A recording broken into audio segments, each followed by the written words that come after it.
दोस्तों, आज की वीडियो में हम आपके सामने हजरत यूनुस अलैहिस्सलाम का मछली के पेट में आने और जाने का वाकया और उसके मुताल्लिक तमाम हकाइक बयान करेंगे।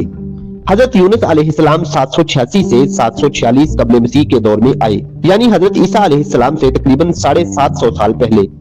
और ज्यादातर रवायात के मुताबिक आप हजरत याकूब अलैहिस्सलाम के बेटे हजरत बिन्यामीन अलैहिस्सलाम की नस्ल से हैं। हजरत यूनुस अलैहिस्सलाम को अल्लाह ताला ने नैनवा, जो कि इराक का एक शहर है, वहां आबाद कौम की हिदायत के लिए भेजा था। कहा जाता है कि वहां कौम समूद आबाद थी। वो एक सरकश कौम थी जो बुत परस्ती में मुब्तला थी और अल्लाह के अहकामात की नाफरमानी करती थी। हजरत यूनुस अलैहिस्सलाम ने उन्हें बार बार अल्लाह की तरफ रुजू करने का कहा, लेकिन वो बाज ना आए। आखिरकार हजरत यूनुस अलैहिस्सलाम उनसे मायूस होकर बगैर अल्लाह का हुक्म लिए वहां से चले गए। और अल्लाह ताला ने उनको हुक्म दे रखा था कि आपने कौम को मेरे हुक्म के बगैर नहीं छोड़ना, लेकिन कौम ने तंग ही इतना किया कि वो छोड़कर चले गए, जिस पर अल्लाह ताला ने उनका एक और इम्तिहान लिया। वो क्या था, इसी वीडियो में आगे चलकर आपको बताया जाएगा।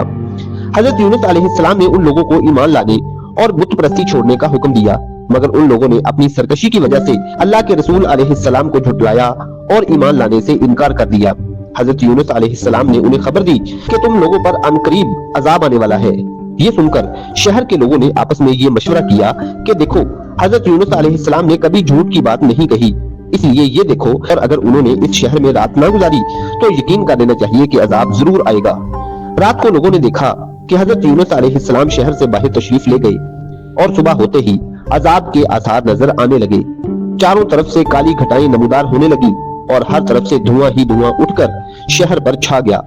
ये मंजर देखकर लोगों को यकीन हो गया कि अजाब आने वाला है। लोगों को हजरत यूनुस अलैहिस्सलाम की तलाश हुई, मगर वो कहीं नजर न आए। शहर के तमाम लोग खौफे खुदा से कांप उठे।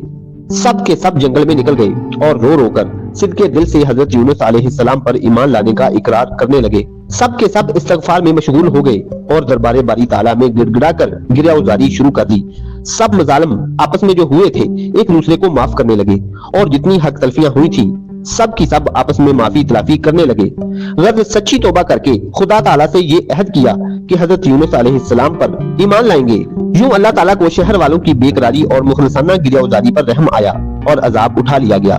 धुआं और अजाब की बदलियां खत्म हो गईं और तमाम लोग फिर शहर में आकर अमन और चैन से रहने लगे। हजरत यूनुस अलैहिस्सलाम जब अपनी कौम को छोड़कर निकले तो वो एक कश्ती में सवार हो गए। दौरान सफर कश्ती तूफान में फंस गई और कश्ती वालों ने ये फैसला किया कि किसी को समुद्र में फेंकना होगा ताकि वजन कम हो और कश्ती डूबने से बच जाए। समुद्र को किसमें फेंका जाए, इसके लिए उन्होंने कुर्रा अंदाजी की और 3 मरतबा कुर्रा हजरत यूनुस अलैहिस्सलाम के नाम निकला। चुनाचे उन्हें समुद्र में फेंक दिया गया और अल्लाह के हुक्म से एक बड़ी मछली व्हेल ने उन्हें निगल लिया। यही वो इम्तिहान था जो अल्लाह ताला ने उनका लिया। किस वजह से? क्योंकि वो अल्लाह के हुक्म के बगैर कौम को छोड़कर आ गए थे। कहते हैं कि ये वाकया बहरा रूम या खलीज फारस के करीब पेश आया, क्योंकि नैनवा के करीब यही समुद्र वाकया है। बाद रवायात में उसे बहरा अहमर भी कहा गया है, लेकिन ज्यादातर तारीखी हवालों के मुताबिक ये वाकया बहरा रूम में पेश आया था। हजरत यूनुस अलैहिस्सलाम मछली के पेट के अंधेरे में थे, जहाँ ना रोशनी थी, ना हवा और ना खाने पीने का कोई सामान। इस आजमाइश में उन्होंने अल्लाह की बारगाह में सच्चे दिल से तौबा की और ये मशहूर दुआ पढ़ी, ला इलाहा इल्ला अंता सुब्हानका इन्नी कुन्तु मिनज़ ज़ालिमीन। और दुआ के जरिए उन्होंने अपनी गलती का इतराफ किया और अल्लाह से रहम की इल्तिजा की। अल्लाह ताला ने उनकी दुआ को कबूल फरमाया और मछली को हुक्म दिया कि वो हजरत यूनुस अलैहिस्सलाम को साहिल पर उगल दे। जब मछली ने हजरत यूनुस अलैहिस्सलाम को साहिल पर उगल दिया तो वो बहुत कमजोर हो चुके थे, उनकी स्किन बहुत हद तक खराब हो चुकी थी। अल्लाह ताला ने उनके लिए एक बेलदार दरख्त उगाया। कहा जाता है कि वो कद्दू की बेल थी, ताकि वो उसके साए में आराम कर सके और उसका फल खाकर सेहतयाब हो सके।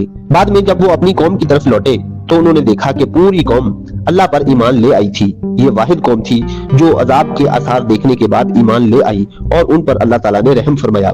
हजरत यूनुस अलैहिस्सलाम का ये वाकया हमें सिखाता है कि इंसान को अल्लाह के हुक्म के बगैर किसी भी फैसले में जल्दबाजी नहीं करनी चाहिए। सब्र और दुआ हर आजमाइश में निजात का जरिया साबित हो सकती है और अल्लाह की रहमत हर अजाब पर गालिब आ सकती है। दोस्तों, इस वाकया से हमें ये भी सबक मिलता है कि मुश्किलात नबियों की जिंदगियों में भी बहुत ज्यादा आई। हम जो थोड़ी सी मुश्किलात में घबरा कर गिले शिकवे करने लग जाते हैं, अल्लाह ताला से नाराज हो जाते हैं, लोगों से नाराज हो जाते हैं, हमें ऐसा नहीं करना चाहिए। नबियों को कौमों ने कितना सताया, उनकी वजह से उन्होंने अल्लाह ताला के अहकामात को भी बुलाया जैसा कि यूनुस अलैहिस्सलाम को अल्लाह ताला ने ये हुक्म दिया था कि आपने मेरे हुक्म के बगैर कौम को नहीं छोड़ना, लेकिन कौम ने तंग ही इतना किया कि यूनुस अलैहिस्सलाम कौम को छोड़कर चले गए। जरा सोचें, अंदाजा लगाएं कि किस कदर कौम ने तंग किया होगा, लेकिन वो फिर भी अल्लाह ताला के रास्ते पर डटे रहे, कौम की इस्लाह के लिए, कौम की भलाई के लिए वापस आए और अल्लाह ताला ने अपना करम किया। कौम पहले ही ईमान ला चुकी थी, जो कि असल में उनकी ही मेहनत का नतीजा था। अल्लाह ताला हम सबको अपने नबियों के और नेक लोगों के रास्ते पर चलाए।